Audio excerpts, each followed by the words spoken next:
ओम अज्ञानतिमिरान्धस्य ज्ञानाञ्जनशलाकया चक्षुरुन्मिलितं येन तस्मै श्रीगुरुवे नमः। नमो विष्णुपादाय कृष्णप्रेष्ठाय भूतले श्रीमते लोकनाथ स्वामी नित्यानंदिने नमस्ते सारस्वती देवे गौरवाणी प्रचारिणे निर्विशेष शून्यवादी पाश्चात्य देशतारिणे। जय श्री कृष्ण चैतन्य प्रभु नित्यानंद श्री अद्वैत गदाधर श्रीवासदि गौर भक्तवृंद। हरे कृष्ण कृष्ण कृष्ण हरे हरे, हरे राम राम राम हरे हरे। हरे कृष्ण। गुरु महाराज जी, आपके चरण में मेरा सादर दंडवत प्रणाम। वैसे मेरा कोई योग्यता है नहीं है आपके समक्ष बात करने का, लेकिन पद्ममाली प्रभु आदेश दिए हैं, इसलिए मैं कोशिश करता हूँ। जो कुछ कहूँगा वो आपसे जो कुछ सुना है, प्रभुपाद के प्रवचनों को सुना है और प्रभुपाद के ग्रंथों को जो अध्ययन किया है, कई अन्य वैष्णवों को सुना है, वही बात मैं दोहराने की कोशिश करूँगा। और गुरु महाराज जी, हम आशीर्वाद दीजिए। आपके सामने बोलना मतलब एक बहुत डर लगता है। मैं कोशिश करूंगा सेवा करने का। हरे कृष्ण।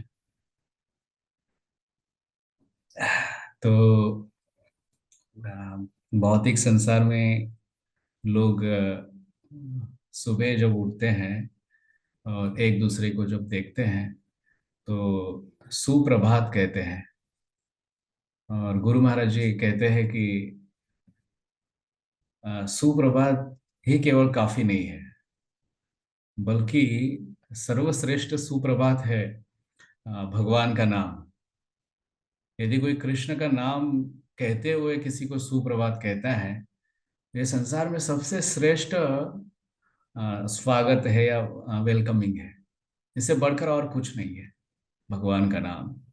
जय श्री राम, जय श्री कृष्ण, हरे कृष्ण।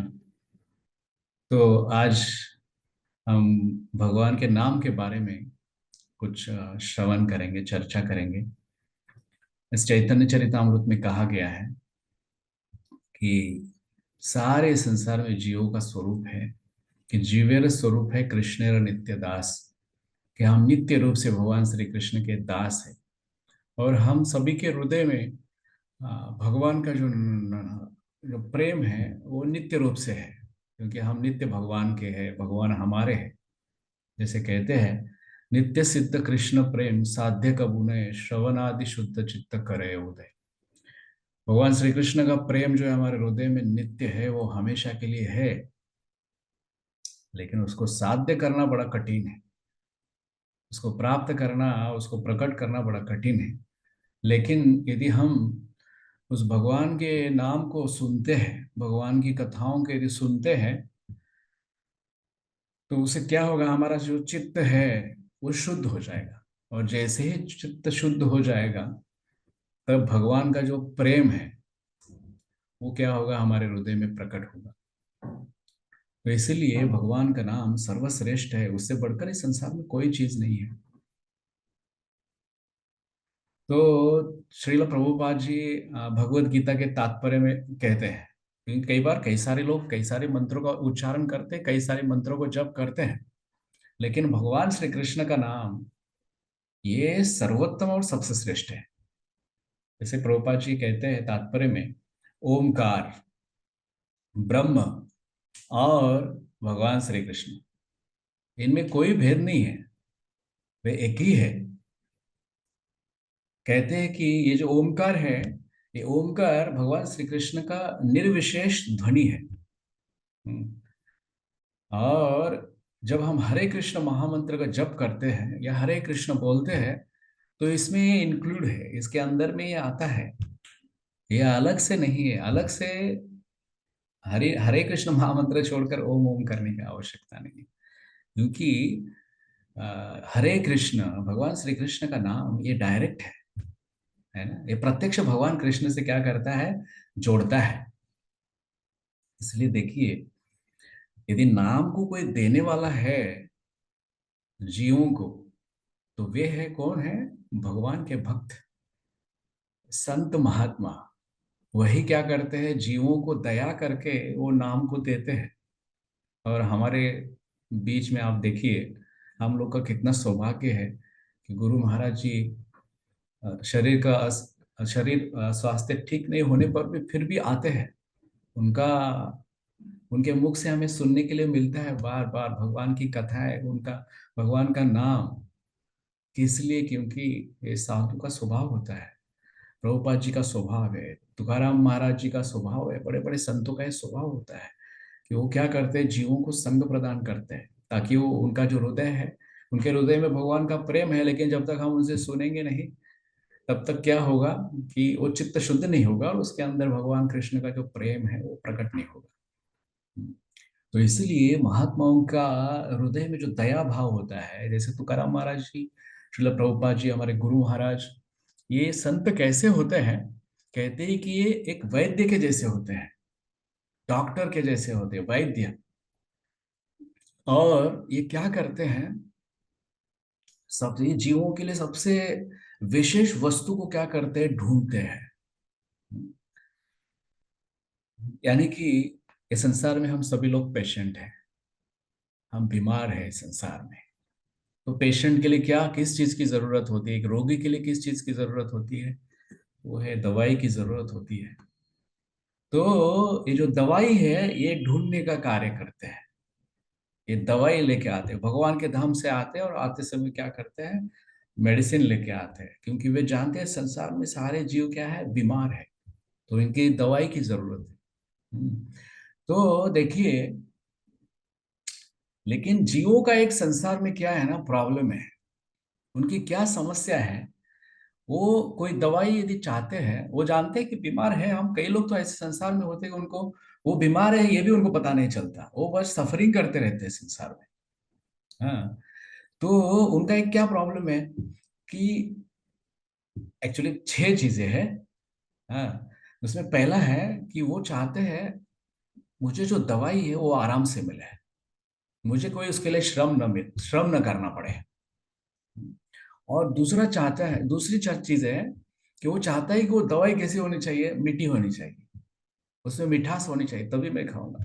अब देखिए कई बार कड़वे दवाइयाँ खाना नहीं चाहते लोग, है ना, इसलिए उसको कैप्सूल में डाल कर दिया जाता है और लोग पानी के साथ में उसको निगल लेते हैं। हाँ, और अक्सर आप देखेंगे बच्चे जो होते हैं तो बिल्कुल दवाई खाना नहीं चाहते, है कि नहीं। तो बोलते हैं कि जीव इस संसार में क्या चाहता है, एक तो आराम से चाहता है, मुझे जो दवाई मिले वो आराम से मिले, और दूसरा चीज है वो कैसी हो, मीठी हो, मीठी होनी चाहिए, और तीसरी है उसको वो चीज यदि मीठी है तो बार बार मिलनी चाहिए। हर समय मिलनी चाहिए, अगर बार बार नहीं मिलेगी तो ठीक नहीं, अगर मीठी है तो बार बार चाहिए। और चौथी चीज है कि फ्री होनी चाहिए, वो मुफ्त में होगी तभी लेगा, पैसा खर्च नहीं करना चाहता, फ्री होनी चाहिए। और पांचवी चीज है कि वो मांगने के लिए जाएगा नहीं, वो बिना मांगे उसको वो चीज मिलनी चाहिए, ये उसकी इच्छा है। और छठी चीज है कि कोई वैद्य वो क्या करे, उसको ला कर दे दे उसके घर में। लेकिन अभी देखिए इस संसार में कोई वैद्य तो आपको ऐसे मिलेंगे नहीं कि इतने सारी चीजों की पूर्ति करे एक पेशेंट के लिए, एक रोगी के लिए कोई वैद्य ऐसे नहीं मिलेंगे। बीमार हो जाते तो हमको जाना पड़ता है, पता करना पड़ता है, उनको कॉल करना पड़ता है, पहले बताना पड़ता है, और जाने के बाद होता क्या है, बहुत सारी चीजें, है कि नहीं। फिर भी मैं आपको एक कुछ समय पूर्व की एक ऐसे एक वैद्य थे पूना में, जिनका नाम था अन्ना साहेब पटवर्धन, जो उनको कहा जाता था, महर्षि कहा जाता था, जो पुणे के घोट नदी के, उनको दादा कहा जाता, मतलब बड़े भाई कहा जाता था। और वे एक ऐसे वैद्य थे, बहुत अच्छे वैद्य थे। और वो क्या करते थे, हर कोई अगर बीमार हो गया है, पूरा जीवन से उनके मृत्यु तक, जब भी कोई बीमार हो गया वो पेशेंट के घर जाते थे और उसको फ्री में दवाई देते थे। ये एक ऐसे व्यक्ति थे। लेकिन आज हम लोग आज आजकल हम लोग देखते हैं कोई आपको ऐसे वैद्य नहीं मिलेंगे, है ना। वो क्या करते हैं, दवाई तो देते हैं, दवाई का भी पैसा लेते हैं अभी तो कलयुग है ना, वो तो थोड़ा करना ही पड़ेगा। तो कोई डॉक्टर कोई वैद्य है तो बुरा मत मानिएगा, लेकिन क्या करते हैं, दवाई देते हैं, उसका भी पैसा लेते हैं, और जो जितना चेकअप किया है उसका भी बहुत सारा पैसा लेते हैं। और साथ साथ उन्होंने जो दवाई दी है उससे उनको कुछ फर्क पड़ेगा, उसका कोई गारंटी नहीं नहीं देते वो लोग। वो जो दवाई देते हैं वो क्या करते हैं, वो प्रयोग करते रहते हैं। ये दवाई लीजिए, कुछ फर्क नहीं होता तो और 2-3 दिन के बाद आइए, है कि नहीं। और साथ साथ मान लीजिए डॉक्टर के पास गए, दवाई लिया, अगर कोई एडमिट हो गए तो पेशेंट घर आएगा इसका कोई गारंटी नहीं है। ये संसार के वैद्यों की स्थिति है कि नहीं। लेकिन ऐसा कहते हैं कि एक सुभाषितकार लिखते हैं, आजकल के जो डॉक्टर्स है वो वैद्य है, वो क्या है, यमराज के भैया है। वैद्य राज नमस्तुभ्यम यमराज सहोदरम यमस्तु हरति प्राणान वैद्य प्राणान धनानि च। यमराज क्या करते हैं, जीवों के केवल प्राणों को हरते हैं, लेकिन ये वैद्यराज उनके भाई होने के कारण वे प्राण भी हरते हैं और धन भी हरण करते हैं। लेकिन देखिए, जो इस संसार में जो भगवान ने जिनको भेजा है ना, जिन साधुओं को, महात्माओं को, संतों को, वो ऐसे वैद्य नहीं रहते हैं। वो किस प्रकार के वैद्य होते हैं, तुकाराम महाराज जी कहते हैं, न हो आमी वैद्य आर्थाचे भुकेले भलते ध्याते पाले भलते अशी। हम ऐसे वैद्य नहीं है कि हम आपसे पैसे की अपेक्षा करते हैं, कोई वस्तु की अपेक्षा करते हैं, कोई चीज की अपेक्षा करते हैं, बिल्कुल नहीं। पूरा फ्री में ट्रीटमेंट करते हैं, है ना। बस आपको लेना है। हरे कृष्ण कृष्ण कृष्ण हरे हरे, हरे राम राम राम हरे हरे, ये वो दवाई है। तो ये जो संत होते हैं उनकी ये विशेषता होती है। क्या करते हैं, जीवों को मीठी दवाई खिलाते हैं, कोई चार्जेस नहीं लेते हैं। लेकिन हम देखते हैं संसार में हम लोगों का प्रॉब्लम क्या है, जीवों का इस संसार में प्रॉब्लम क्या है, फिर भी इस संसार में वो इन चीजों को नहीं चाहते हैं, या संसार में ही बने रहना चाहते हैं। वो फंस जाते हैं उसके अंदर में। क्यों? क्योंकि उनको लगता है ये भगवान का नाम लेना या परमार्थ करना, आध्यात्मिक जीवन का अनुशीलन करना, मतलब क्या है, सबसे कठिन काम। हम्म। और मार्केट में हम लोग बाजार में तो देखते हैं कई सारे डॉक्टर कई प्रकार के होते हैं, है ना। कई सारे ऐसे प्रलोभन रहते हैं संसार में जिनके प्रति जीव आकर्षित हो जाता है। साधुता के नाम पर कई सारे लोग क्या करते हैं, अलग अलग प्रकार की दवाइयों को मार्केट में लाते हैं, जिनसे उनको कोई फायदा नहीं होता है। जैसे हम देखते हैं शास्त्र में कई सारे कठिन साधन बताए गए हैं। योग है, ये इतना आसान नहीं है इसको करना इस कलयुग में। हाँ, योगासन करते हैं, बड़े बड़े क्लब को ज्वाइन करते हैं। ये योगासन क्या है, ये एस ऑन है, गधे पर बैठने के समान है। थोड़ा ठीक है, शारीरिक स्वास्थ्य के लिए ठीक है, लेकिन वही जीवन का लक्ष्य नहीं है। हम्म। तो इनको परमार्थ बड़ा कठिन लगता है, क्योंकि ये जो योग का साधन दिया जाता है या ज्ञान मार्ग को बताया जाता है या कर्म मार्ग मार्ग को बताया जाता है, ये साधन बड़े कठिन होते हैं। इसलिए इनके प्रति वो आकर्षित, ये देखकर आकर्षित नहीं होते, सोचते हैं कि सारी चीजें इसी प्रकार से भक्ति मार्ग मार्ग भी उनके लिए क्या है, बहुत कठिन चीज है, ऐसे लगता है। लेकिन हमारे जो संत महात्मा होते हैं, भगवान की ऐसी विशेष कृपा उनके ऊपर होती है कि वो जीवों के लिए दिन रात क्या करते हैं, श्रम करते रहते हैं। तुकाराम महाराज जी कहते हैं कि ये जो भगवान का नाम है ना, एक एक गुरु और एक साधु की कृपा से हमको मिलता है। हम्म, और ये भगवान का नाम किस प्रकार से है, तो कहते तुकाराम महाराज कि कितना श्रेष्ठ है भगवान का नाम। नाम संकीर्तन साधन पैसों पे जड़तिल पापे जन्मांतरिच। ये इतना सरल चीज है और ये इतना मीठा है। अभी शुरू में तो मीठा नहीं लगता है। आप में से कई लोग हो गए, गुरु महाराज जी ऐसे है कि उनको इतना नाम में रुचि है कि उनके उनके मुख से कीर्तन जब सुनते हैं तो लोग पूरा पागल हो जाते हैं, उठना नहीं चाहते हैं और जाना नहीं चाहते हैं। तो आप देख सकते हैं कि नाम संकीर्तन, तुकाराम महाराज कहते हैं कि नाम संकीर्तन साधन पैसों पे, ये इतना सरल साधन है। आप जैसे ही आपके जो लिप्स है, हमारे जो जो ओठ है, ये जैसे ही उच्चारण करने के लिए चलते हैं, अभी हुआ नहीं लेकिन जब वो मुंह करते हैं, उसी समय क्या हो जाता है। तुकाराम महाराज जी कहते हैं कि जलतिल पापे जन्मांतरेशी, हमारे जन्म जन्मांतर के जो पाप है वो क्या करते हैं, ये नाम जो है उसको जला देता है, भस्म कर देता है। और देखिए ये इतना मतलब कठिन नहीं है, इतना आसान है कि आगे कहते हैं न लगती सायास जावे वनांतरा। आपको इसके लिए वन में जाने की बिल्कुल जरूरत नहीं है। कोई वहां भयंकर जंगल में, हिमालय में जाने की जरूरत नहीं है। हाँ, वो कहते हैं कि न लगती सायास जावे वनांतरा, आपको वन में जाने की जरूरत नहीं है। और भक्ति विनोद ठाकुर जी क्या कहते हैं, गृहे थाको बोले थाको सदा हरि बोले ठाकुर, कि आप घर में रहो, वन में रहो, जिधर भी आप रहते, आप गृहस्थ है, ब्रह्मचारी है, वानप्रस्थी है, आप कुछ भी आपका डेजिग्नेशन है, आप क्या करें, जहां बैठे वहां बैठकर भगवान का नाम उच्चारण कीजिए प्रेम से।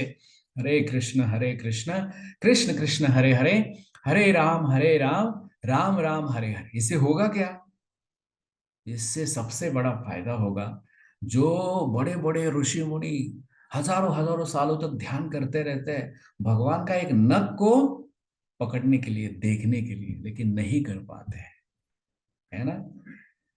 लेकिन बोलते हैं कि ये नाम का उच्चारण करने से, भगवान श्री कृष्ण का नाम जप करने से, तुकाराम महाराज जी कहते हैं कि सुखे तो घरा नारायण, आपके भगवान नारायण श्री कृष्ण आपके घर बहुत सुख पूर्वक आ जाएंगे।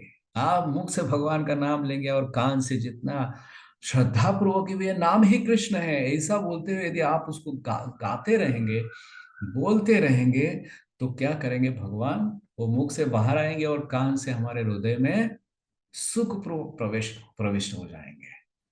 ये नाम की खासियत है, ये नाम की विशेषता है।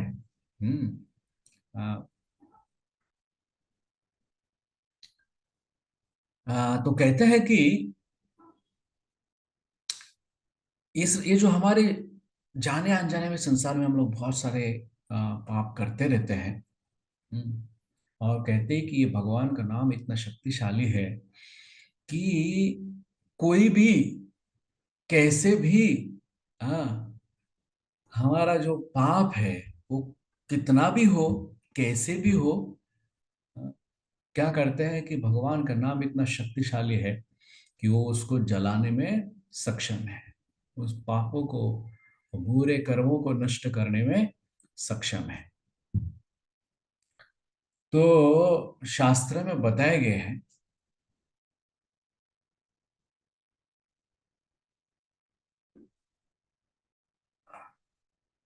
कि इस संसार में जीव जैसे पैदा होता है और मृत्यु तक कितने प्रकार के पापों को करता है, और कई बार जीव इस संसार में जानकर पाप पाप कर्म करता है, और कई बार इस संसार में जीव अनजाने में पाप करता है।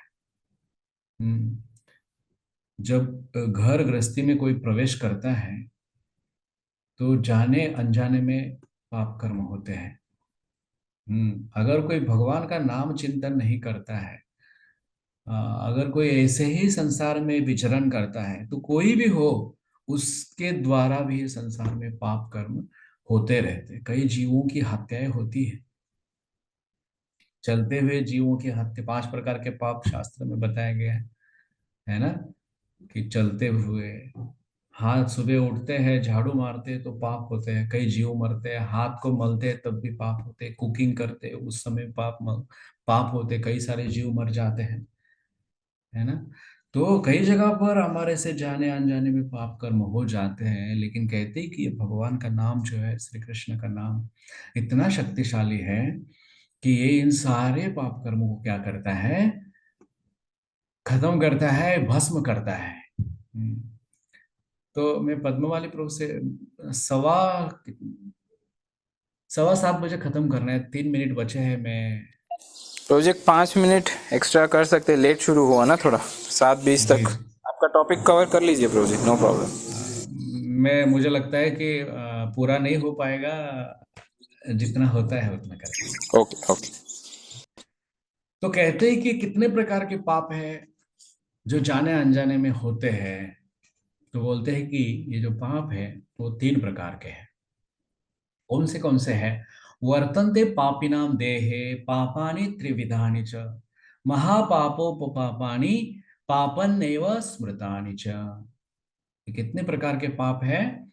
3 प्रकार के हैं। उसमें से है पहला महापाप, और दूसरा है उपपाप, और तीसरा है पाप। तो ये महापाप कौन से हैं? इसमें कहा जाता है ब्रह्म हत्या, किसी ब्राह्मण की हत्या इस जीवन में या पिछले जीवन में की होगी, है ना। तो ब्रह्म हत्या, सुरापान शराब पीना, चोरी है ना, किसी का धन लूटना, गुरु दारागमन, आप समझते हैं इन चीजों को, और इन लोगों की संगति करना, ये सारे क्या है? महापाप है। और उपपाप कौन से हैं? तो कहते हैं कि जो पतित जीव है, जो हर समय गलत कार्यों में लगे रहते हैं, ऐसे लोगों का स्पर्श, जो हमेशा गंदगी में रहते हैं, ऐसे लोगों का स्पर्श और उनके साथ वार्तालाप, हाँ, और निषिद्ध अन्न भक्षण करना, मतलब अनाप शनाप चीजों को खाना, ये क्या है? उपपाप है। और पाप कौन से है ना? पाप बोलते हैं कि मांस भक्षण, मांस को खाना, ये क्या है? पाप है। अभी देखिए कुछ जगहों पर कहा गया है कि कायिक, वाचिक और मानसिक, कायिक 3 प्रकार के पाप हैं, और जो वाचा से होते हैं, बोलने से, वो 4 प्रकार के हैं, और मन से होते हैं वो 3 प्रकार के। ऐसे टोटल 10 प्रकार के पाप बताए शास्त्र में। हम्म। तो ये कायिक पाप कौन से हैं? जो शरीर से किए जाते हैं, वे शरीर से पाप किए जाते हैं। वे है किसी व्यक्ति से काम करवाना और उससे उसका फल नहीं देना, मतलब उसको पेमेंट नहीं देना, फ्री में उससे काम करवाना, ये बहुत बड़ा पाप है ना, जो शरीर से होता है। और बिना यज्ञ किए किसी जीव की हिंसा करना, मतलब जस्ट मुझे खाना है इसलिए उसको काटना है क्योंकि मुझे उसका टेस्ट चाहिए। तो ये बिना यज्ञ के, यज्ञ कर्म के किसी जीव की हिंसा करना। और तीसरा है उसमें कि परदारगमन, पर स्त्री स्पर्श। तो ये है 3 शरीर से होने वाले पाप है। और वाचिक, वाणी से कौन से पाप होते हैं? जो 4 प्रकार के हैं वो बताए जाते हैं।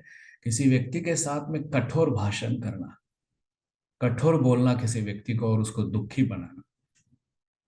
कुछ लोग तो ऐसे होते हैं कि बिना वजह किसी को डांटते हैं, छोटी छोटी चीजों के लिए कठोर भाषण करते हैं। और दूसरा है हर समय असत भाषण करना, मतलब झूठ बोलना। और तीसरा है वक्रोक्ति। वक्रोक्ति का अर्थ होता है कि हमेशा हमेशा कुटिल भाव हमेशा बनाए रखना। ऊपर से अच्छा बात करना लेकिन अंदर में कपट धारण करना, या इस प्रकार से बोलना कि इसके अंदर में ऐसे उनके शब्द होते हैं, वो बाण की तरह क्या होते हैं? व्यक्ति के हृदय को आघात करते हैं। और चौथा है आ, असंबंध भाषण, मतलब कोई विषय, विषय पर चर्चा चल रही है और उसके संबंधित बात नहीं करना, कोई दूसरी ही चीज को, असंगत चर्चा को छेड़ना और पूरे सभा को डिस्टर्ब करना, है कि नहीं। तो ये 4 प्रकार के वाणी से होने वाले पाप है। और मन से होने वाले पाप कौन से हैं? वो 3 है, वो बताए जाते हैं। पर द्रव्य अपहार, मतलब दूसरे का धन हड़पने की हमेशा कामना करना और हड़प करना, आजकल ये सबसे ज्यादा प्रवृत्ति है। किसी के पास ना हो लेकिन मेरे पास अगर है भी तो भी मैं संतुष्ट नहीं हूं, लेकिन दूसरे के पास जो है वो भी मुझे चाहिए, है ना? मैं कैसे सुख से रहूं? वो दूसरे का धन हड़पने की प्रवृत्ति, वासना, और हर समय मन से दूसरे का अहित का चिंतन करना कि उसका कैसे बुरा हो जाए, मेरा अच्छा हो जाए और उसका बुरा हो जाए, हर समय इस बात का चिंतन करना। और तीसरा है मिथ्या अभिमान रखना, कि ये मिथ्या अभिमान रखना कि मैं ही सब कुछ हूँ, मेरे से ही सब कुछ हो रहा है, मैं ही हर चीज का केंद्र बिंदु हूँ, ये अभिमान रखना हमेशा, मेरी वजह से सब कुछ हो रहा है। तो ये कहते हैं कि इतने प्रकार के जो पाप हैं, हाँ, ये महापाप, उपपाप और पाप, ये सारे, और ये 10 प्रकार के शाकायिक, वाचिक और ये मानसिक, इतने सारे प्रकार के पाप क्या करते हैं, ये एक नाम बोलते हैं भगवान का, श्री कृष्ण का एक नाम क्या करता है, केवल उसको स्मरण करने से, उच्चारण करने से, उच्चारण ही छोड़ दीजिए, केवल हमारे लिप्स, हमारे ओंठ जो है, जब वो बोलना चाहते हैं और वो उठने वाले हैं, उसी समय क्या हो जाते हैं, सारे पाप जल कर राख हो जाते हैं, भस्म हो जाते हैं। और इसके लिए कहते हैं कि कहीं जाने की जरूरत नहीं है, कहीं पर भी आपको पैर, सर नीचे ऊपर पैर करने की जरूरत नहीं है, नाक में उंगली डालने की जरूरत नहीं है, कुछ करने की जरूरत नहीं है, जहां बैठे हैं वही बैठकर भगवान का नाम जप करना है। हरे कृष्ण कृष्ण कृष्ण हरे हरे, हरे राम राम राम हरे हरे। श्रील प्रभुपाद की, गुरु महाराज की, हरे कृष्ण।